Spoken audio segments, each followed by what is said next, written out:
Assalamualaikum warahmatullahi wabarakatuh. Selamat sore dan salam sejahtera bagi kita semua.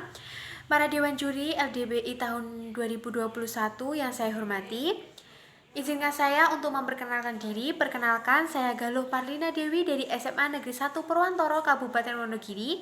Di sini saya sebagai tim oposisi tidak setuju terhadap mosi bahwa penjabat pemerintah dilarang menggunakan pemengaruh media sosial atau influencer dalam mensosialisasikan kebijakannya.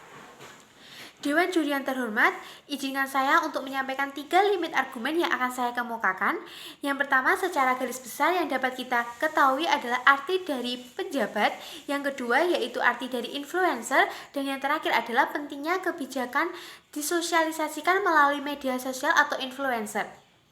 Nah, Dewan Juri yang saya hormati, kebijakan adalah rangkaian konsep dan asas yang menjadi pedoman dan dasar rencana dalam pelaksanaan suatu pekerjaan, kepemimpinan, dan cara bertindak.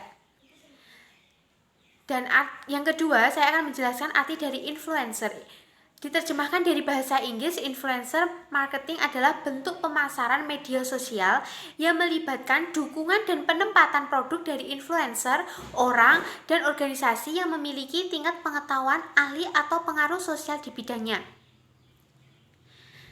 Dewan Juri yang terhormat, di sini saya sebagai tim oposisi sangat tidak setuju dengan mosi yang menyatakan bahwa penjabat pemerintah dilarang menggunakan pemengaruh media sosial atau influencer dalam mensosialisasikan kebijakannya.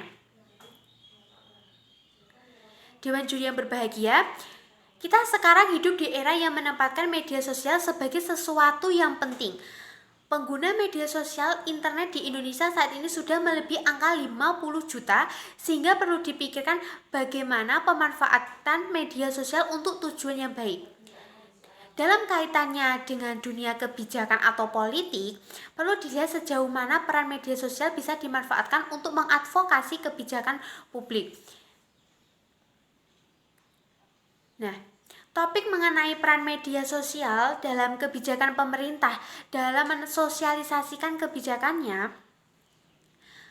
Ulin Niam Yusron, pendiri Berita Satu sekaligus aktivitas di dunia maya, menyebutkan bahwa tren media sosial yang terjadi saat ini merupakan generasi kedua.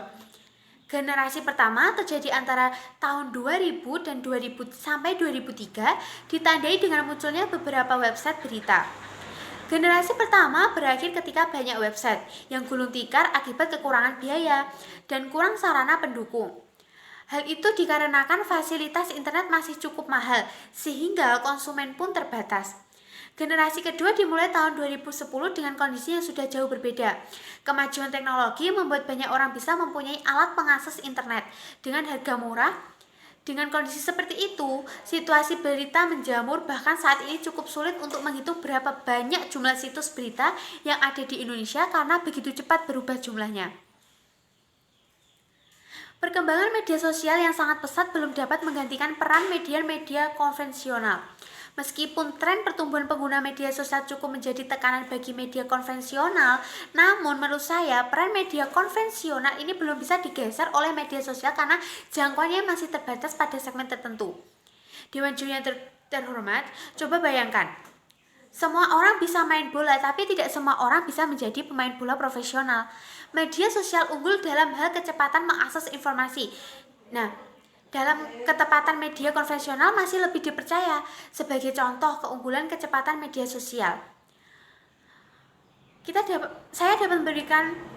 dapat membayangkan fakta, atau kita pernah menemukan fakta bahwa informasi tragedi bom yang menimpa Hotel JW Marriott justru pertama kali menyebar lewat Twitter atau seorang tokoh publik yang kemudian di-retweet banyak akun termasuk oleh media mainstream.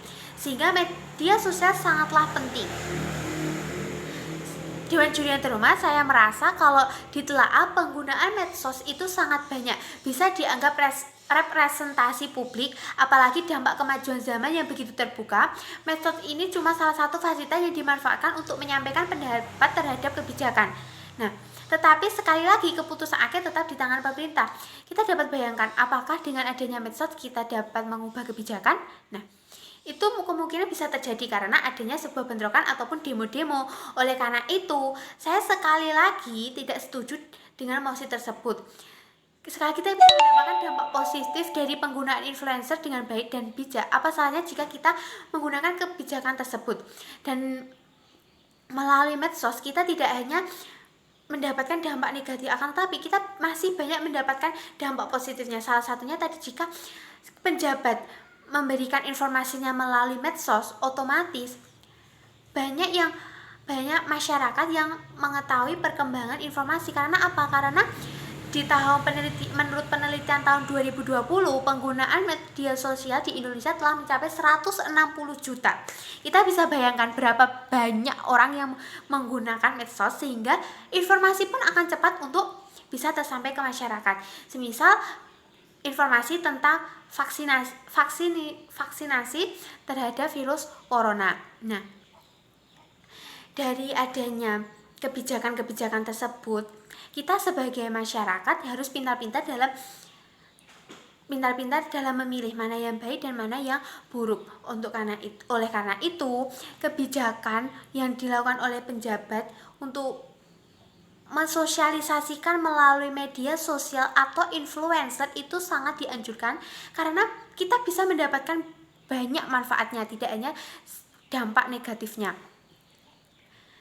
Seperti saat misal informasi tentang vaksinasi itu melalui media sosial yang biasanya melalui postingan Instagram ataupun Twitter. Nah, di situ tidak hanya masyarakat yang bisa mendapatkan informasi, tetapi peserta didik itu diajak untuk berpikir kritis terhadap postingan tersebut. Bagaimana reaksi dari para peserta didik terhadap postingan tersebut. Nah, sekian dari saya. Apabila ada kesalahan mohon dimaafkan, karena kesempurnaan hanya milik Allah Subhanahu wa taala. Wassalamualaikum warahmatullahi wabarakatuh.